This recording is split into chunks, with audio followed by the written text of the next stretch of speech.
I'm just going to start, but feel free to get food, drinks, whatever you need. I'm just going to kind of give some introductory remarks, and then we're going to start our event today. So welcome to the Social Research and Public Policy Seminar Series. This is actually our last event of the year, so it's kind of really nice actually to see a room bustling with energy when generally we're all very tired and it's the end of a long semester. My name is Al-Dabbagh. For those that don't know me, I'm an assistant professor of social research and public policy. And today, we're actually departing from the usual format of our SRPP seminars, and we're having something that's more like a dialogical exchange.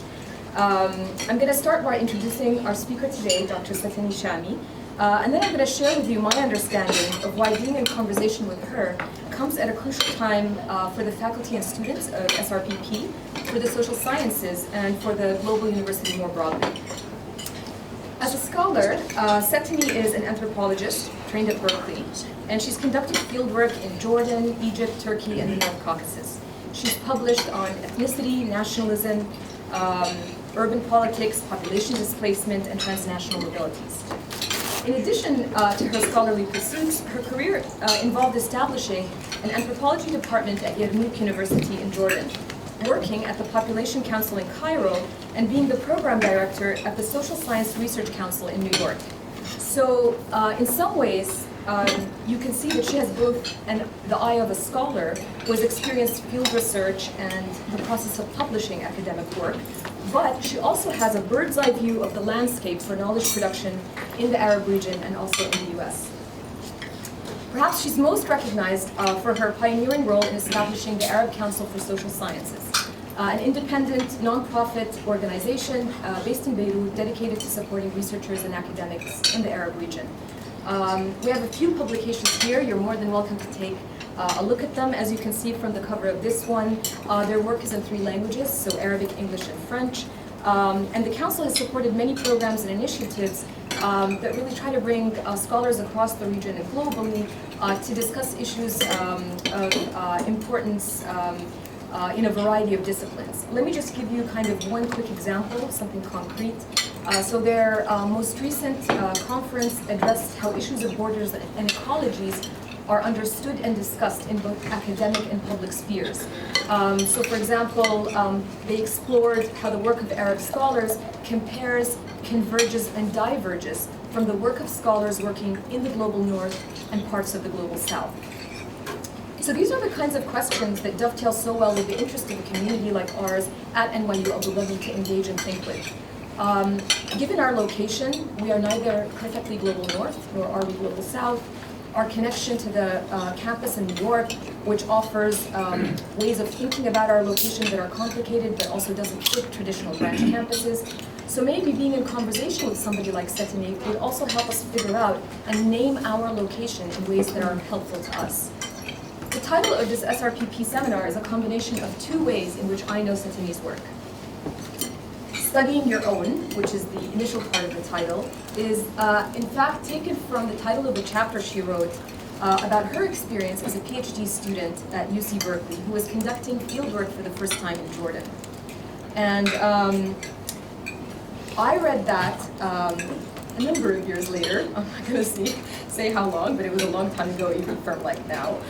When I was doing my own fieldwork for my PhD dissertation on Saudi Arabia, and I remember actually at the time I was sitting on the steps of the Bodleian Library, and it was an unusually sunny day, and I was literally clutching this book for dear life, meditating on these words, which were describing something that I had felt, but I really didn't have the words to describe. And partially because self-reflexivity was not part of the disciplinary training that I received, but also because there was something about this experience of describing how you were doing something and not simply what you found, which I found at that point really a very important part of my own academic journey.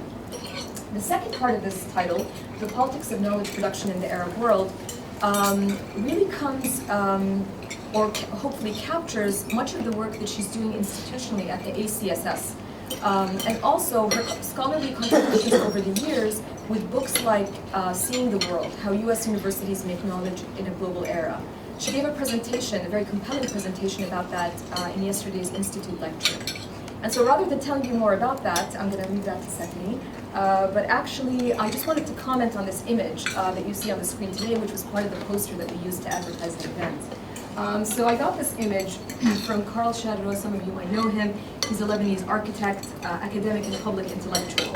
And he runs a very clever and funny Twitter account under the name Karl Remarks. And this image, which actually is titled 12 Ways to Break Up the Nina, shows how this region has been described using all sorts of categories in sort of sarcastic and funny ways. But it's also really instructive. So for example, in this one you have Arabs, green, Moors, orange, and meddling neighbors.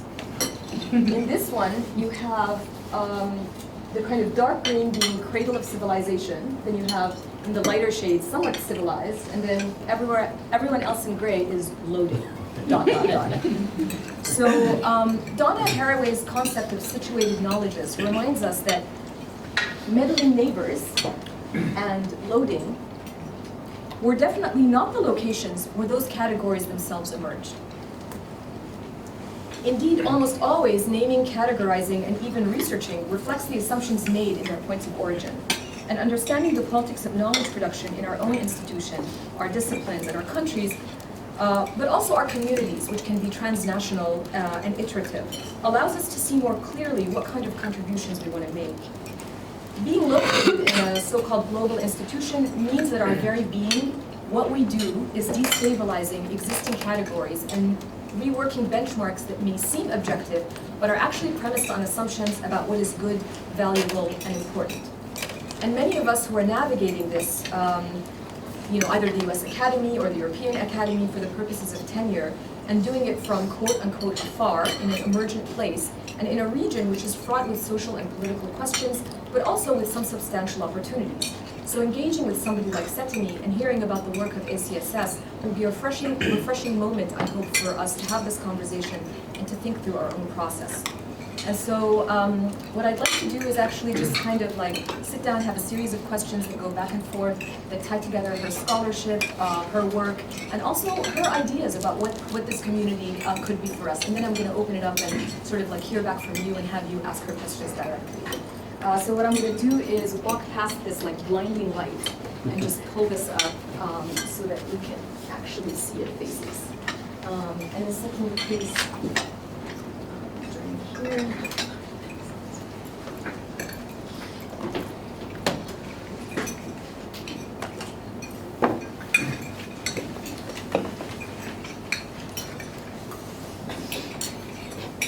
So welcome. And I was wondering whether you could just tell us a little bit about your background.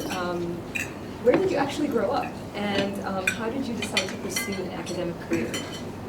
Sure. First, thank you to May, and thank you to the program for hosting me, and to the Institute for hosting me yesterday. And I'm very grateful to May for suggesting this format of sort of a conversation and a dialogue, because I do a lot of speechifying, and it gets a bit tiring. But not only that, in this case, I'm not sort of sure of what this audience is and what this audience is interested in, and so on. So I'm glad we have this chance to sort of make it up as we go along, instead of having a prepared talk. So I'm Jordanian. That's the short answer. The long answer is that both my parents are ethnically Circassian, and so originally from the Caucasus, a few generations back. My father grew up in Palestine, in a village, and my mother grew up in Istanbul in Turkey. They met in Damascus and got married in Istanbul and came and settled in Jordan in the 1950s, and so we grew up in Jordan. So being Circassian was very important and informed a lot of my work. But also what was important for us is, or for me, was this sort of growing up in Jordan but spending 3 months every summer in Istanbul.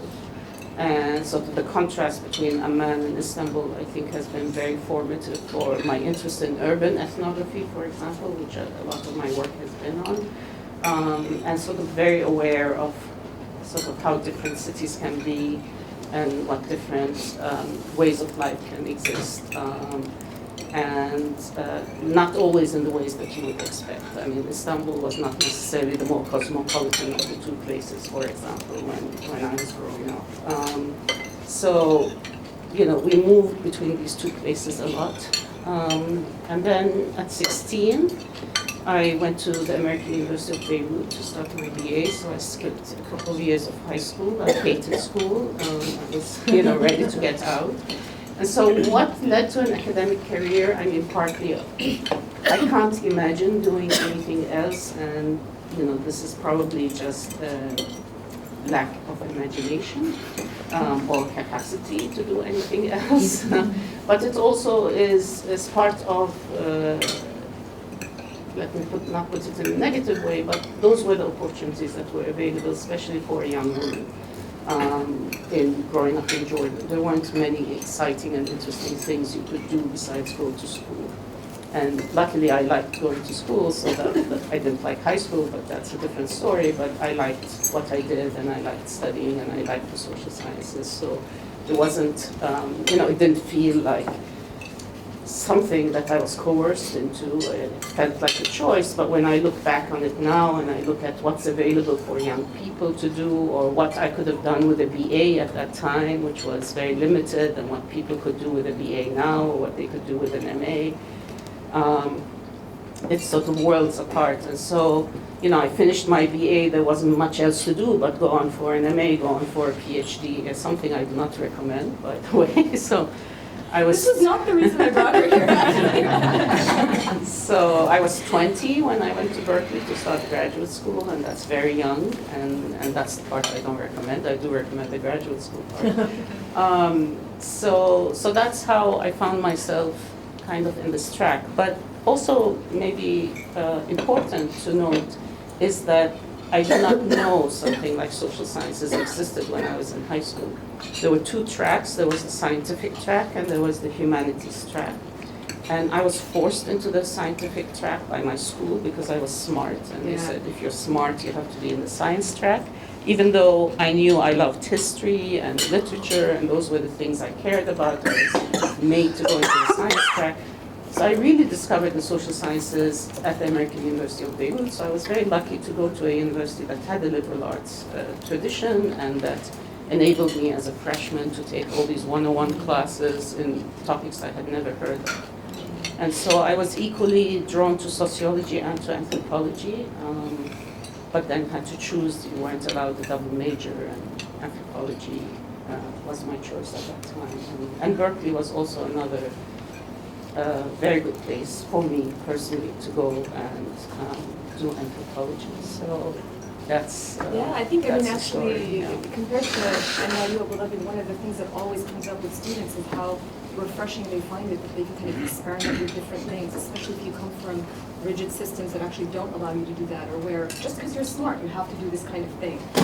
So that's something that, in some ways, I mean, has a legacy or continues until today. And in some ways, I didn't realize that you were that young, actually, when you were doing your PhD work, but I was... I say that so that I'm still young. Still young. Started really early. Yeah. But I was also, as I had mentioned in my sort of introductory remarks, really touched by how self-reflexive you were, you know, about the process itself, what it meant for you to quote-unquote become, I suppose, an academic, right? To go back to Jordan to do your fieldwork there. And when I read Arab Women in the Field Studying Your Own Society, I remember thinking about, wow, you know, these people who have done this work, and this was decades ago, were still able to kind of open up new ways of seeing for people that were just starting the process. And my guess is there's a whole generation of other people until today that read this work, and it opens up new possibilities for them. So I was wondering if you could tell us a little bit more about that, but also about whether you think gender theories in and of the Arab world have evolved since then, because I know that edited volume came up at that point because of a certain kind of moment, right, in the US Academy. So can you kind of just share with us some of your reflections on that?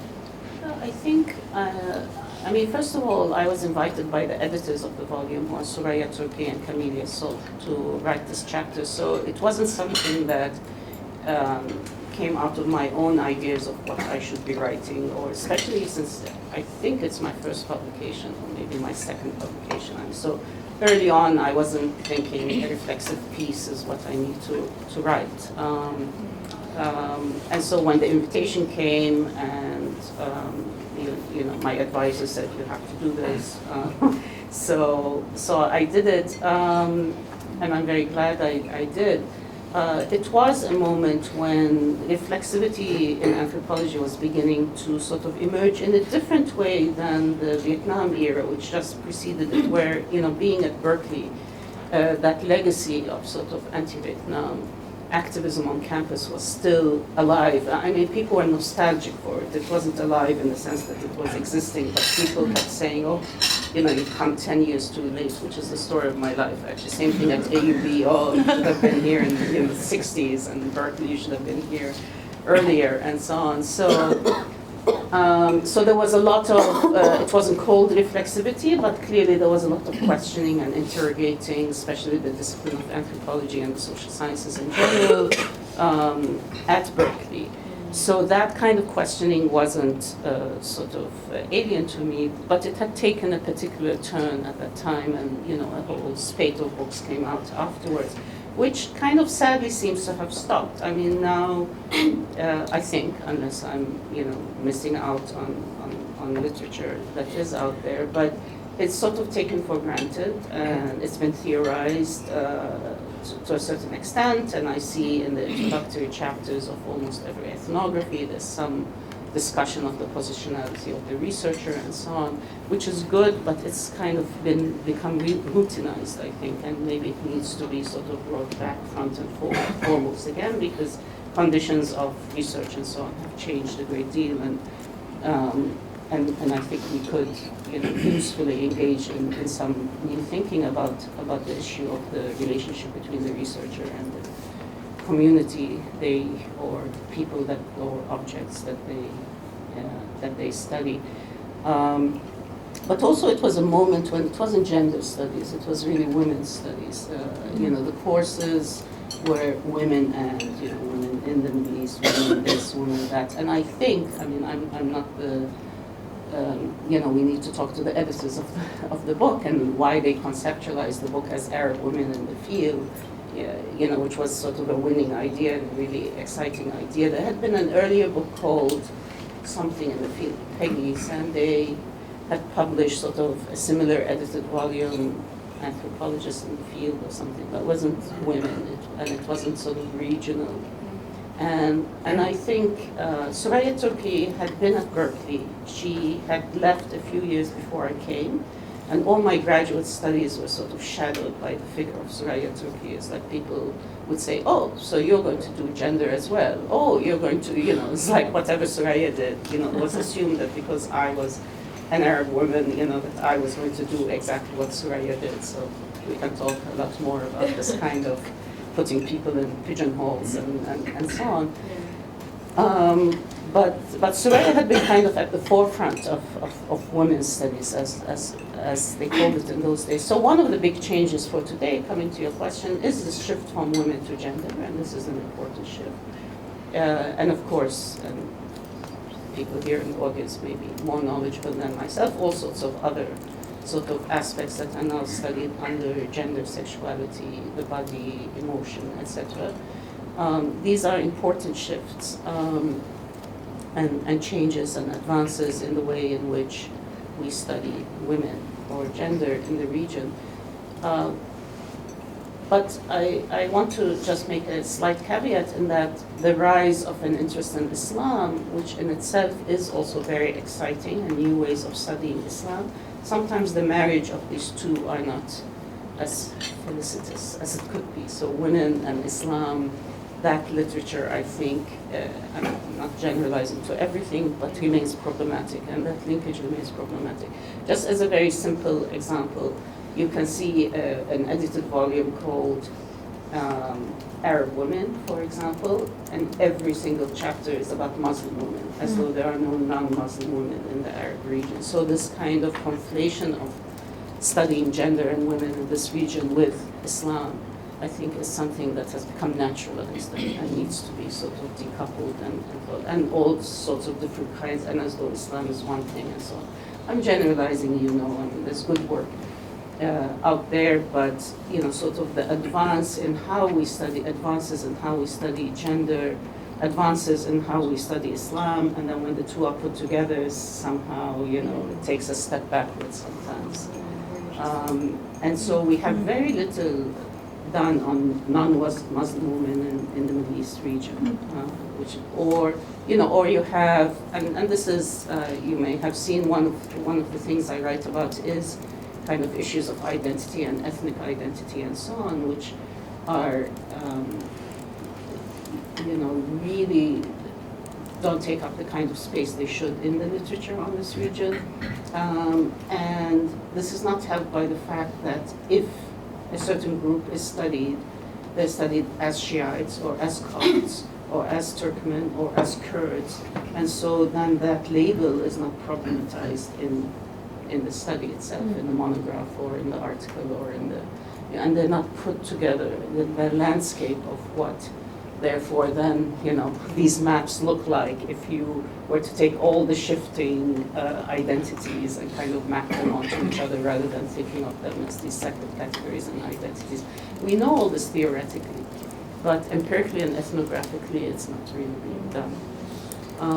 So I think I was lucky to be invited by Soraya, especially at that moment when reflexivity, when women's studies, when all of these were really breakthroughs.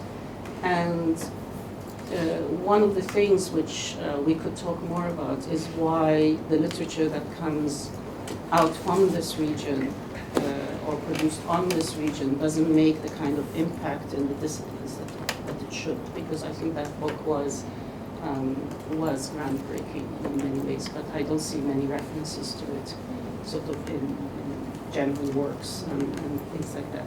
In terms of the impact on people, it's interesting. I think there's a new generation that's reading this book and that to whom it's speaking now, because there's a group in Beirut that's formed sort of around the book, rethinking kind of issues of gender in the field and ethnography and so on.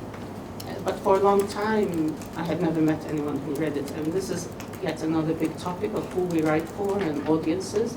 Because for me, because of the way I came back to the region after my PhD and then moved around in the region and then came to the US but worked at SSRC, not at the university.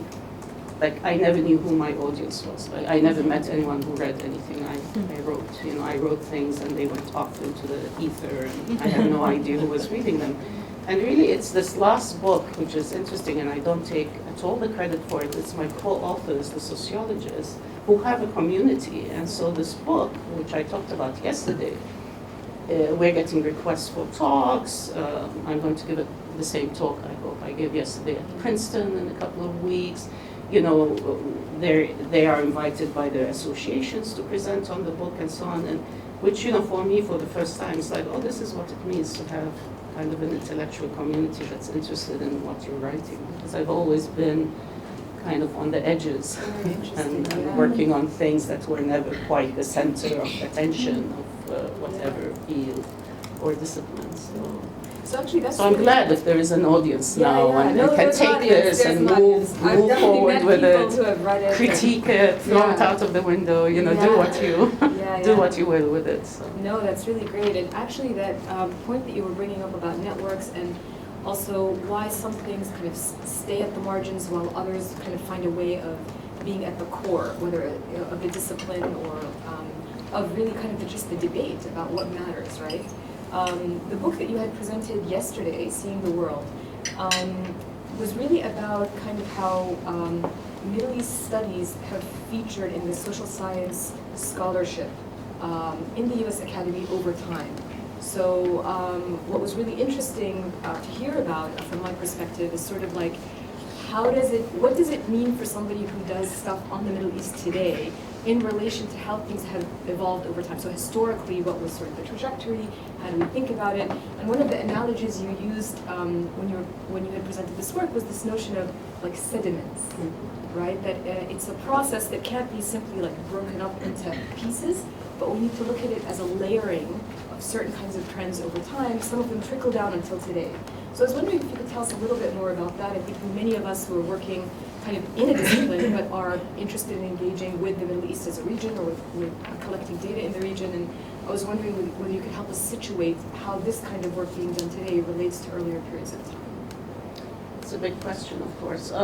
So we were just talking over lunch with John about newness and how there's kind of fetishizing of newness in everything, in funding, in universities and disciplines and so on. And so we tend to, even though we acknowledge genealogy is a very selective genealogy, it's very selective reading of particular writers that we always cite and so on, that we ignore sort of, we individualize genealogies for one thing, it's always, a writer, his ideas passing on to another, to another, to another until it comes to me, and not sort of how this sedimentation kind of permeates the way we think about things, the way we identify our topics, the way the perspectives we bring to it, and so on. So for Middle East studies particularly, anyone who knows, and as I mentioned yesterday and I stressed, our book was really based on research in R1 universities and top research universities. So it's a very select group and very particular group of campuses that we're talking about. But you would see on these campuses this strange ecology of many different kinds of units studying this part of the world, whether they call it Near East or Middle East or the Orient or whatever, each one sort of reflecting a particular era in which that unit was established, but which continues to, it may be, some may be a bit marginalized in the prestige system of the campus and seen as archaic or whatever, but they all continue. And so, one question that's interesting for me, especially with these new universities being established here and elsewhere, and where there's an opportunity to, in a way, start from a blank slate in some ways. To what extent is there a rethinking of how things have accrued over time in the home campus and how things could be differently, and to what extent is it replicated or attempt to replicate, because you can't replicate these hundreds of years of sedimentation, in fact. Do you replicate? Do you say we're starting anew and we want to rethink everything? And in a way, in the book we talk about the fact that as we were doing the research, and it wasn't originally a part of the project, but we just had to notice that all these new positions were developed at these campuses of Vice Chancellor for Global Affairs, Dean for Global Studies, institutes of international studies that gathered all the area studies into one sort of rubric. There were all these attempts to rationalize, to make rational sort of a system that had grown rather haphazardly over the years. And it was a difficult task to do because everyone has their vested interests and their ways of doing things, and they don't want to work together necessarily, and so on and so forth. So there's some more successful, less successful experiments in like bringing together the study of the world, or bringing together the area studies, or bringing together all the Middle East pieces together in the home campuses. But then what happens in these campuses, and this is not only about area studies or Middle East studies. If Cornell opens a medical school in Qatar, isn't it, do they do medicine in exactly the same way as it's done in the home campus, or do they take the opportunity in a way to do things differently? And I'm not saying different is always better, but I'm saying that it's at least, it should be a moment when you say, oh, let me question why things are the way they are on my home campus. And I don't know if that kind of questioning is actually taking place, or that kind of thinking is. No, I think it is. I think it really is on the minds of a lot of people at the moment, whether it's, kind of at the level of like what seem like simple procedures, like, we want to recruit good people to join our faculty. And so what does good people actually mean? Like, how do you even read a CV, for example, and decide whether, those kinds of things have value and other things are kind of marginal or less important? Two, like, big picture things. I think, like, for example, saying that this is a global university, global on whose terms? or global for whom, and and in what way, and global as in unrooted. I mean, we talked about this yesterday a little bit. So this thing that kind of floats about over everyone's head, or kind of really connected to a place. So I think these debates are happening. I think also sometimes, similar to that thing that I was talking about, when you have an experience and you don't know how to name it, it's this thing that just sits in your body, makes you uncomfortable, whatever, and then you're sitting in a room where people are discussing something else, and all of a sudden it appears to you that, oh, this is the thing that really irks me. Here I am trying to, for example, do this kind of research because I believe I want to be a part of this community, but this community, for whatever reason, isn't being recognized at the moment. Or I'm far from it, or I took such huge risks to be in this place that I cannot fail. Like, if it's not recognized by the core people in my discipline somewhere else, it basically means that this was a futile exercise. So I think that it is very much on the minds of people. And actually, one of the things that I would love to hear from you a little bit about, given your experience in the region, is how you think NYU Abu Dhabi is similar to or different from, let's say, other institutions that kind of have been doing this kind of thing, say AUC or AUB, and of course there are many others, but just off the top of your head, do you think there are opportunities for thinking about the process of knowledge production in a region which on some level has connections to Asia and Africa in kind of maybe a slightly different way, but also may have other kinds of constraints? And here I refer to a whole host of things. Governance, sustainability, and many other things that I think everybody already knows. So I'd love to just kind of get a sense from you about how you sort of see this place. So I don't know that much about NYU Abu Dhabi, so let me throw out a few ideas and then you can tell me if I'm on track or off track. But first of all, AUB and AUC, very different institutions, established under sort of similar mandates, missionary sort of projects at different times though. I mean, AUB is older, 1866 versus 1905 or something for AUC. A third part of that story is what is today Boğaziçi University in Istanbul, which was Roberts College, which was also an American missionary university. So they're quite different, and they're different in both sort of their conception of the kind of education they wanted to provide, why they were in these regions, who their student body was, and so on. So it's really difficult to sort of just say American universities, for example, and kind of think about them all in one category. But one of the things that we can take from sort of AUC and AUB is that AUB at least seemed from the very beginning, and I've read some of the memoirs of the founders, like Daniel Bliss has a 2-volume memoir called 53 Years in Syria, 53 years in Syria. So like I've read some of these just out of curiosity, not as part of the research project. It was clearly, they wanted to be rooted in that place. They felt rightly, wrongly, imperialistically, whatever. I mean, we can judge these things now, but it was clearly sort of, an anti-Ottoman, a pro-Arab nationalist sort of, among other things, enterprise. And so that informed AUB becoming a very important organization. They keep saying, I mean, one of the things you hear, one of the narratives, the self-narratives about AUB is that all the revolutions of the Arab world in the 50s and 60s were organized at Faisal's restaurant across from the main gate of AUB, and it's like, look what happened then, like, maybe you shouldn't be so proud of that fact. But anyway, so this idea that AUB was this pivotal institution in creating elites, educated elites, who then were going to take these countries into modernity and development and so on, is very much part of the narrative of AUB. Not so much AUC, because AUC from the beginning was not recognized, its degrees were not recognized by the Egyptian government. I think perhaps still, but now that there's a private sector AUC graduates can go into, it's no longer sort of an issue, but up until the 80s, I think, mostly girls went to AUC whose degrees didn't plan to go into the labor force, they didn't plan to go into public service.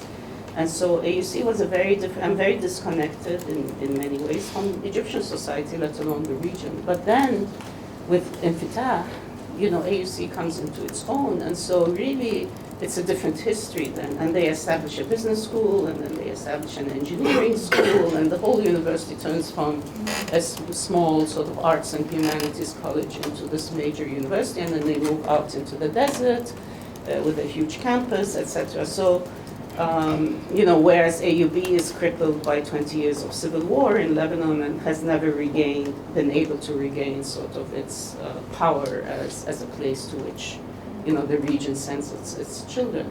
And so, this is a typical academic response: more research, more research, more research. There are no research and there's so little research on campuses. AUB has a couple of really good studies, and one of the issues which does address part of your question is the work by Osama Maqdisi, for example, on AUB and on the founding sort of fathers of AUB, and where he makes an argument that education at AUB became secular earlier than in the US because they were working in this multi-faith, multi-confessional society, and so they needed to secularize their curriculum much earlier than in the US. So things like that, where the colony kind of,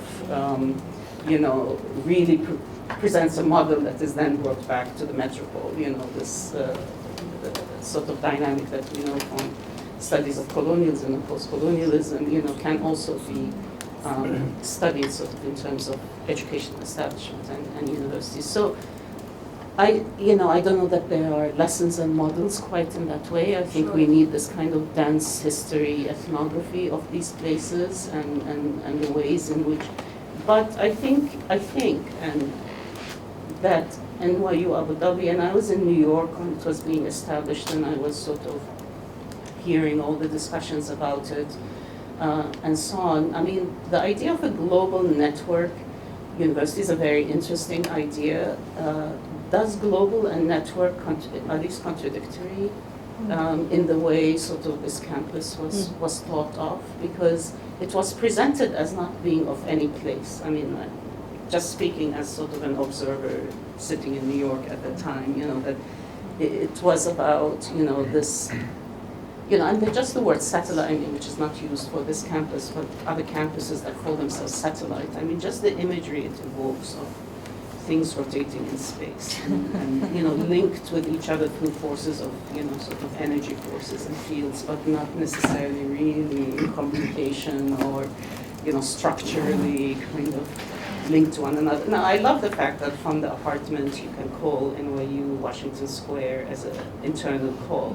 I think that's brilliant, and makes you wow. Okay, can you also call into downtown Abu Dhabi, as easily, or is the, so I think, I know I'm not really answering or giving sort of a nice wrapped up, sort of idea, but I think, and as I mentioned this also perhaps to you, perhaps at the talk, while we were doing the research, which was really about how are universities, US universities, organizing the study of the world, this issue of global was coming up all the time, and we had to we hadn't thought about it, it wasn't in the research design, and we had to kind of scramble and start to do some interviews around that and some consultation meetings around that. And honestly, in 2007-08, which is when our project was wrapping up, the idea was extremely inchoate. Like, you didn't understand what people meant. We had provosts around the table at the SSRC, and we said, let's go around the table and everyone tell us what global means on your campus. And we just got laundry lists. Oh, we have study abroad, we've increased our study abroad, we have visiting faculty, our School of Public Health is doing X, Y, and Z. Our School of,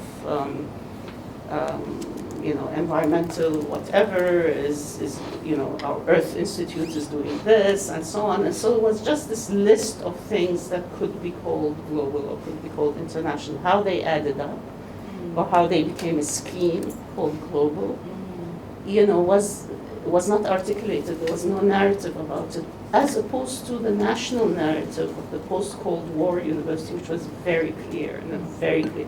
Is that just a function of time, that they had 50 years to kind of perfect that national Cold War university narrative and the global was too new? Or is it in the nature of global to be all about fragmentation and decentered and, and so on? So that's a question, and it's a research question. Yeah. No, that's really great. And actually, there are a whole bunch of people in the room who are doing really interesting research on a variety of topics that sort of like, I think, help us understand some of this. I'm not going to, call out everyone's name, but obviously Natalie's work, on Yemen, Rena's work working with Cortez on kind of theorizing Dubai as a global city, certainly conversations that I've had with John and Lo about what does it mean to think about theorizing the Gulf from the ground up, right? Like if our starting point is here, how do things look different? And I think everybody here actually has had experiences with thinking about how their work does or doesn't tie to these kind of grand narratives that we have about what this university is, and also many of us are in movement, right? Like at different locations, different spaces. Can I just go back to something you talked about, sort of the location between Asia and Africa, and I think that's really important, and that's really a strength.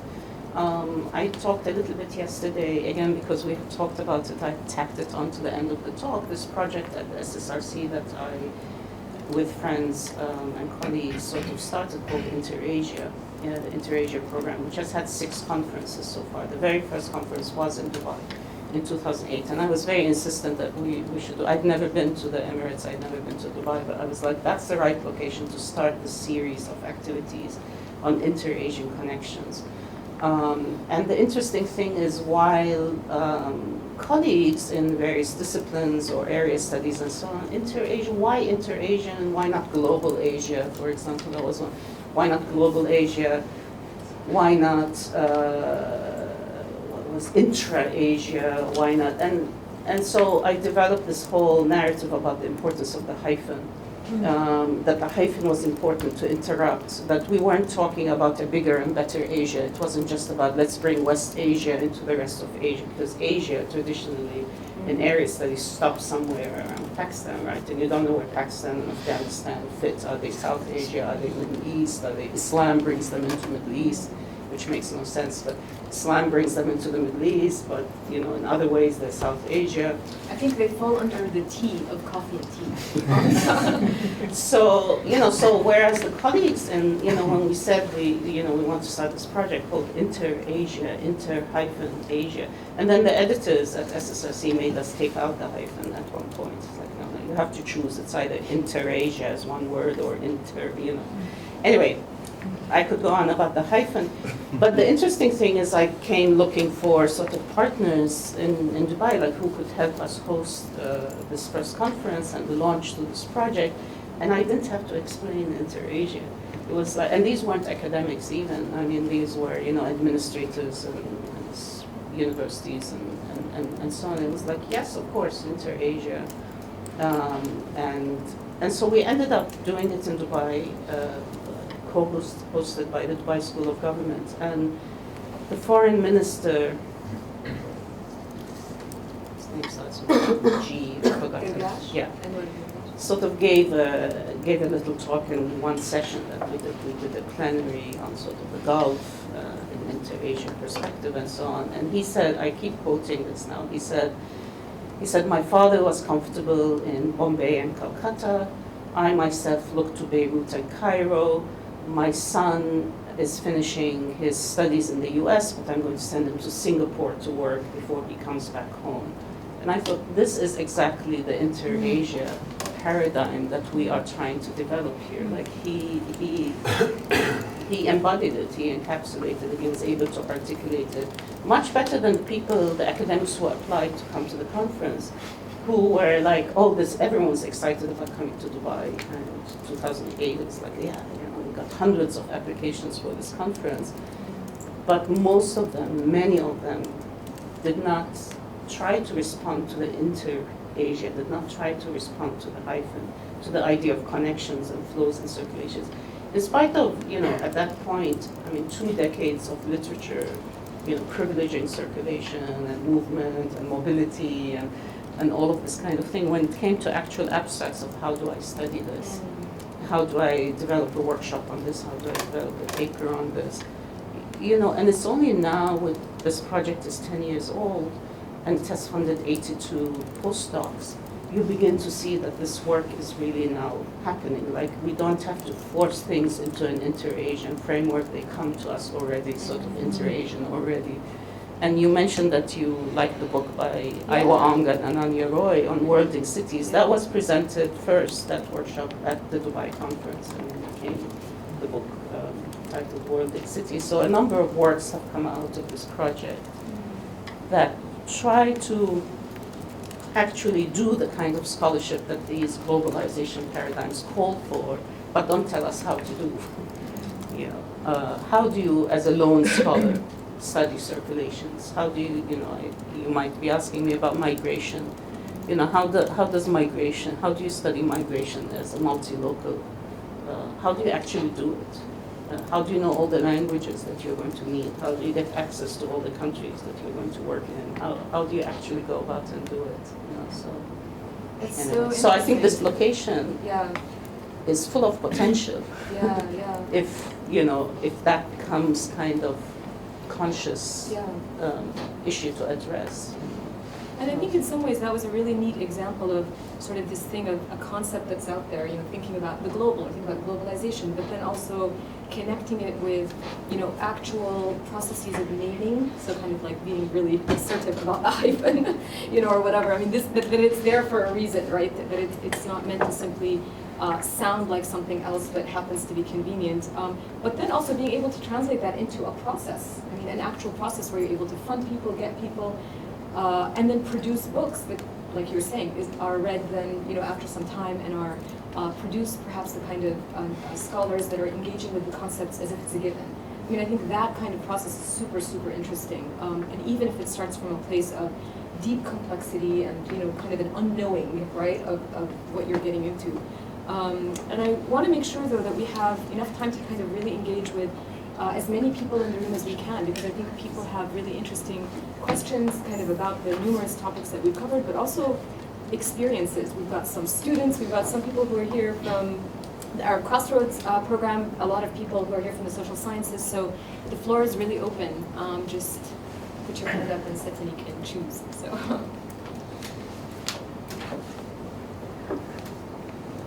Should we take questions? Yeah, I think so. Yeah.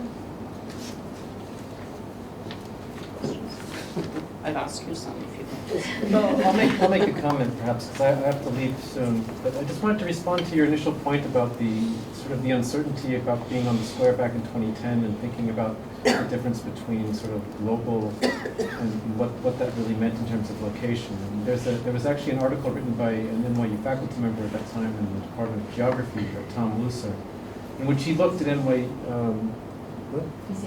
East Asian Studies, sorry. In which he looked at NYU Al-Dabbagh and he pointed out, hey, this whole global focus is great, but you have absolutely no relationship to the place you're being located in, right? And I think it's fair to say that that's been a tension that we've struggled with since we've been founded and in different ways. While I'm part of a program that in some ways was founded to try to address that at Arab Crossroads Studies, I'm always struck by the fact how it's the majority of the students every year who do their capstone work on Abu Dhabi are in the social sciences, and it's one of the primary places where that seems to happen, where students are. I would say that in many ways our academic formations and our understandings of globalization are being constantly challenged by our students' desire in the local and how they're pushing us and challenging us. So if we were limited at the beginning by the academic frameworks that we entered with, that is being reworked through the process of having to teach here. So perhaps against our will, but over time, it's being changed. That's what I'm hearing sort of over these last 2 years, and that fits my biases. One of the sort of phrases that we've been using in Inter-Asia and more generally in our work at SSIC has been globalization from a place rather than globalization out of place, which you can sort of choose which kind of globalization theory, paradigm, etc. That because a lot of the globalization literature is about deterritorialization and privilege, sort of this sort of unrootedness and unmooredness of global processes, financial flows, etc., etc. And then there's another kind of globalization, which for me, maybe Arjuna Padarai's book, Modernity Unbound, sort of illustrates best, was a kind of an attempt to do globalization as though place mattered. But how do you do place? And, and these ideas of glocal and so on, which were really sort of awkward attempts to do the local and the global and so on. But there's another thing which I just throw out there, just for you to really tell me if this is right. I also get a sense when I visit different countries in the Gulf region of a sort of local global dynamic with the regional and even the national to some extent sort of put aside. So there's an interest, for example, in research on, say, water salination or something like that, or renewable resources or something like that, and it's a global problem, and there are, scientists studying this all around the world, and we're going to study it in this one place, but not through any kind of connection to the geography or to the broader geography, which is, for me, coming from the Mashriq, is very strange, because in the Mashriq, Lebanon, Syria, Jordan, Palestine, etc., the regional is always kind of the framework. The national is very important, but the regional is always there. More than, for example, in North Africa or in Egypt, so, I mean, these are different, just talking about how do you break up I don't know why you want to break up the Middle East, but how you break it up. There are these different sensibilities of geography and space and so on in different places. But the regional is so kind of organic to those of us in the Mashriq, that to come to a place which addresses the global, addresses the local, but doesn't look sideways at all, or it seems like that. I mean, I'm just asking if that's how it is. I mean, that's an impression I get. Is very interesting, and it's a way of doing global. I'm not. I can tell you my preferences and my biases, but I recognize these as valid ways of organizing the way you work and the way you think and the way you locate yourself in the world and so on. And being relativistic here and so on, but. It is markedly different than other parts of the Arab region. And so sometimes there are these, when you have discussions with people coming from different parts of the Arab region, you really, the discussion is quite difficult, because what people mean by global, what they mean by local, what they mean by national is so very different. Yes, actually, this is a good transition. I have a question about language, using English as a medium in institutions like AUB, AUC, and NYU. The vast majority of Arab students study in Arabic.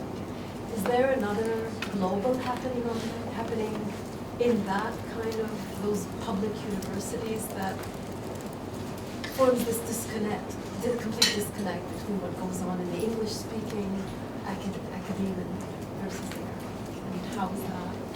Well, when, in the discussions and the meetings that led to the formation of the Arab Council for Social Sciences, this was a big discussion. Like, would this be an Arabic language project, an institution?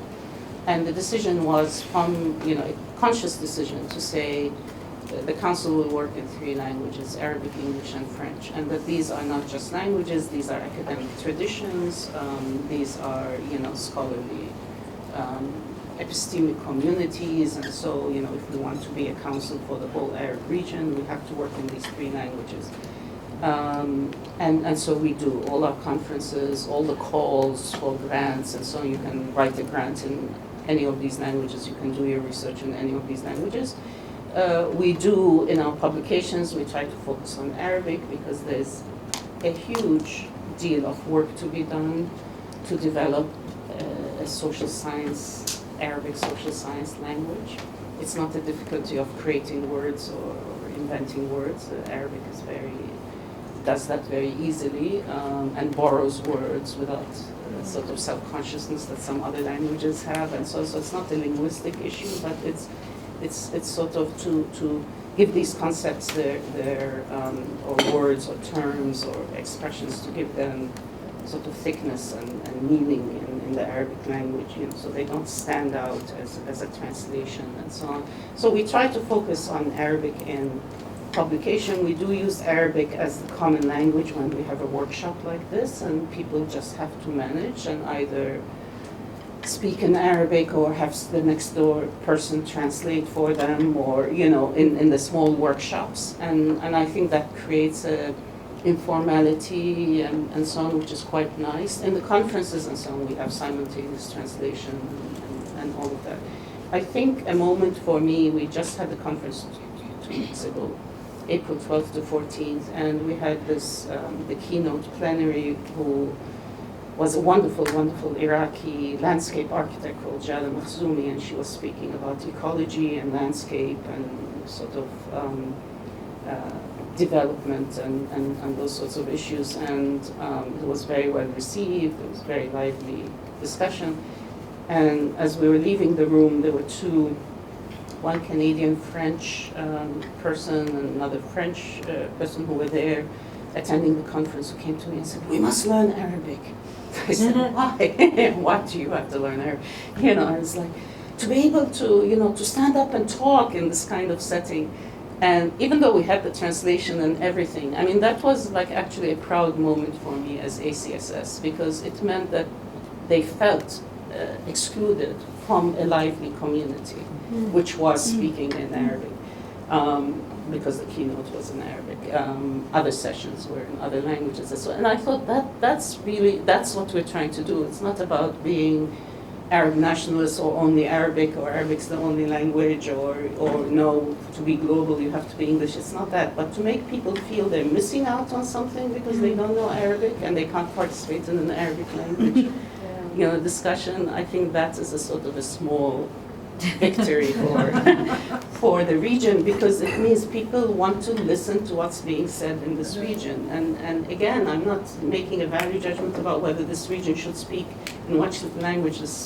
And for me, I mean, having grown up sort of trilingual, I think it can be done. And yes, they talk about all the angst of social sciences, of how do you learn a second language, and it's impossible, and you can't learn another language as a graduate student. And I just feel like this is exaggerated. People can learn languages. Also, it's a good corrective for kind of like popular notions of like, who's an Arab? We talked about this yesterday. Well, an Arab's anybody who is willing to admit that they're an Arab. So that's our criteria kind of for membership. For membership at the ACSS, you have to be Arab, and so then they say, well, who's an Arab? And we say, anyone, if you're willing to say you're Arab, you can be a member. Like, I no problem. Can you talk a little bit about the state of doing field work in the region? It certainly deteriorated over time. I was reading Mesa's newsletter the other day, Middle East Studies Association, and there's pages and pages of don't go do research here, it's dangerous, don't go research there. When I was doing my research in Turkey in 2011, it took me 9 months to secure permission from the Ministry of Education to work in a school, and I couldn't tell them that I was studying religious mobilization. I said I'm studying religious education. And this actually passed somehow, but today it's almost impossible to get such a permission after the coup attempt and everything. And in the region also the situation has gotten worse. So I'm wondering if someone... And you're a Turkish citizen? Yes, I am. So I'm wondering if someone wants to do research in the Arab world that I'm actually interested in it, how would one go about doing that? You need all kinds of connections, of course, but it's really a difficult situation, getting more difficult by the day. I mean, I don't blame universities that are saying to their students, don't go to Egypt. I mean, after Giuliano Regini was killed in Egypt, Italian students studying at Cambridge, I mean, it feels irresponsible to tell people, no, just go, and, you know. But again, there's a long history to this kind of trying to control research by states in the region. I mean, in Egypt, it was well known for decades that if you did a survey, you had to get permission from the Central Statistics, CAPNAS, the Central sort of Agency for Statistics and Mobilization, by the way, is the name of that agency, and mobilization and statistics together, because you count people in order to like take them into the army if you need to. That's why you would do statistics. So anyway, so it was practically impossible. They would interfere in the questions in your questionnaire. They would say, you can't ask this, you can't ask that. And so people had all sorts of ways of getting around this. Egyptians, I mean, that's why I asked if you know, so this is not only about foreigners coming into the country, it's also about citizens and nationals who have a hard time getting permits. And so they would give like a fake questionnaire to CAPMAS, and then they would have a different questionnaire. And then as anthropologists, it was like not having a questionnaire was not acceptable. Like you have to have, you're doing research, you must have a questionnaire. So then you would like create a questionnaire just to get the permission, but then you wouldn't be using a questionnaire. And all of these are really deeply unethical, right? Practices. And so, I mean, I don't have, and it's getting harder and harder in many countries, and there's a kind of criminalization of research, you know, which is very real, and even in Lebanon, which partly due to how chaotic a country it is, you know, has very little surveillance and very little control over, you know, activities and research and so on. Even there, I mean, journalists are now getting into trouble for some things that they have been publishing and so on. So, you know, it's a bleak situation. In Morocco, where we fund a lot of researchers in Morocco, for example, there's certain areas, especially the Rif, where there is kind of rural unrest in the north of the country, ongoing sort of uprisings that doesn't make it to the news as much as it should. We get a lot of applications to do research there, and then, you know, after we fund them, they say we couldn't go, we couldn't do this, we couldn't do that, and so on. So I have two responses as ACSS to this. First is to really, research design is something that's very weak in the proposals that we receive.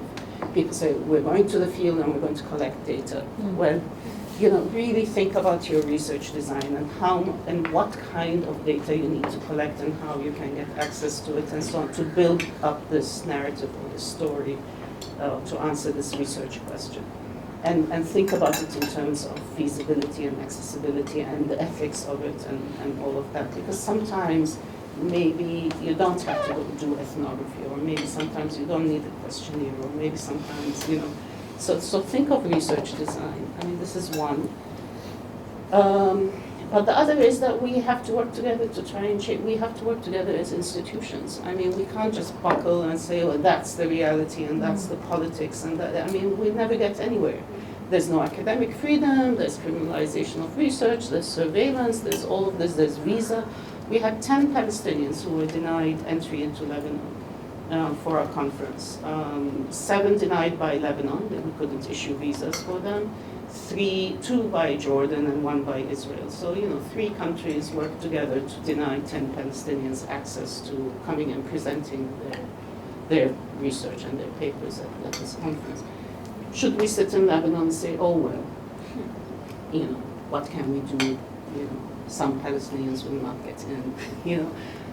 I mean, or should we, I mean, we were just talking about this, I was just talking in a conversation about this a few days ago with a person who's coming to become the director of an organization called the Arab Reform Initiative, if you know it. It's based in Paris, but it works in the region. And we were talking about this, and he's a human rights activist, and that's his background. And we were saying, you know, don't just accept and try to work in the interstices, and, you know, I mean, that's a form of resistance, we all know that. But at some point, you know, do you have to sort of, and of course issues of academic freedom, which I have to talk about in 3 weeks in Sweden. the situation's getting worse and worse. I mean, there's a Moroccan scholar on hunger strike right now just because he went to Paris to be on the jury, on the committee of a PhD examining committee. When he came back, his university said he didn't have the proper permissions to leave, and so they're threatening to kick him out of the university for something like this. And so now he's on hunger strike. And we're being asked to sign a petition. Well, what does signing a petition do, and what will it do really? What will it impact? So, I mean, if we don't work together, if we don't have sort of solidarities and alliances and try to figure out how to do things to change, they're never going to change. I mean, the whole world is going in the direction of increased securitization. You can't even walk into a hotel anymore without being body searched. I mean, it's, so we should not end on that. Yeah, I feel like we need like one more question, like just to kind of. I'm not sure my question is more optimistic, but I actually was curious about, this kind of goes back to the first comment that Justin made and the sort of comparison that you were making between institutions like AUB and AUC and this institution. And it seems to me, and especially, using the sort of colonial language or at this point sort of the colonial metaphor, it seems to me like the role of the state is a big differentiator in between these institutions. And I think I was particularly fascinated by a slide you had yesterday where you were talking about the different phases of these developments. And in this case, it's funny because a lot of people on NYU in New York's campus who really vehemently criticize NYU Abu Dhabi love to use the colony metaphor. And I'm just like, my memory of colonialism is that it wasn't commissioned by local governments. So in the ways that this is, that like the local government is a client of this institution and has commissioned. There's a whole, sorry to interrupt, Yeah, but yeah. there's a whole sort of empire by invitation. Sure, fair enough. Fair enough. But I just wonder what is the, and I think many of the critiques of NYU Abu Dhabi are fair and many aren't, but my point is I was wondering if you could reflect on this, the differentiated role of the state in these different otherwise comparable institutions. How do you see that playing out? Why do you think? Well, I think it's really a research question of why all the Gulf states started to invest in education as well as art and culture and so on. Like how, what was the discussion and the thought process and so on that led to this kind of policy, which is a clear policy to invest heavily in these sectors. And is part of it sort of has to do with Asia. I mean, is it related to the rise of China and the way in which Chinese universities are now attracting a lot of students, for example, and sort of competing Asian universities in general? I mean, Singapore, Malaysia, and in every field, I mean, religion, Islamic studies, sciences, mathematics, in every field, sort of Asian universities are on the rise. So is there a sort of a competition? So is the U.S. investment, I mean, I'm just throwing this out as a random idea, but it's a sort of a research question. Is the U.S. investment in this part of the world kind of building a wall, vis-a-vis China? And I was just reading recently that more and more sort of Asian students are applying to these campuses here in the Gulf states and so on. So is this sort of a global competition of the education marketplace and so on, which is truly global and has as much to do with the rise of Asian universities as it has to do with the economic situation of U.S. universities and Western universities and so on. So everyone's carving out a piece of the market for themselves and so on. So I think your question is quite right. I mean, these are coming back to, why here and why this kind of investment, these are state policies. And I don't really know. I mean, I haven't seen anything out there that explains how this came about.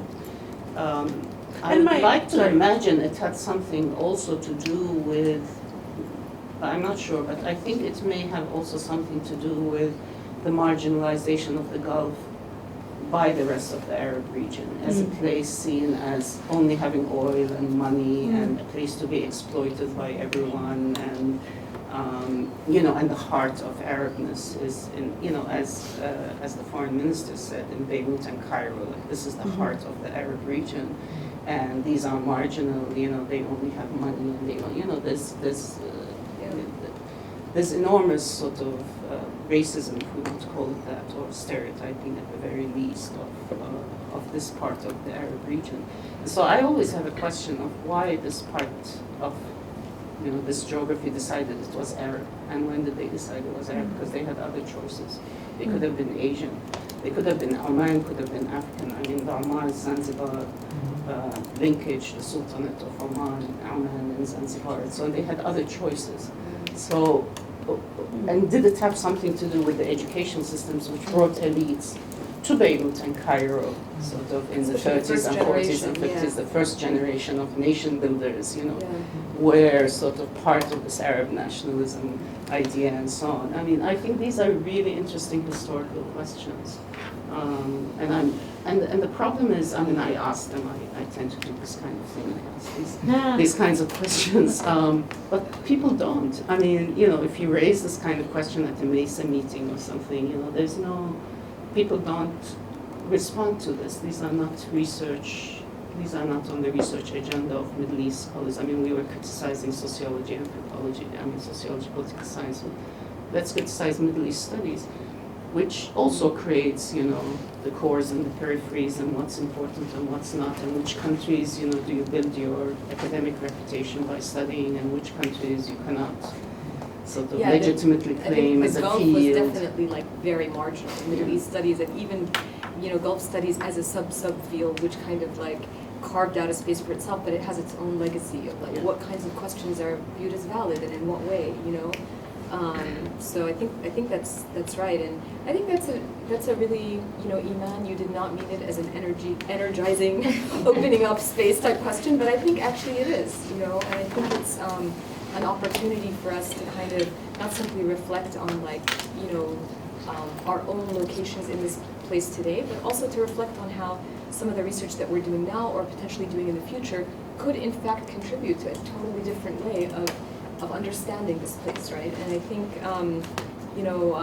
although the initial slide that we put up, there was this kind of pushback from Seteney of why do we need to break up the media? No, we don't. That was just the title that was given to the thing. No, it's the hyphen, it's the inter, I'm all for breaking up and putting back together. I mean, I think that's the comment. Let's not just break it up for the sake of breaking it up.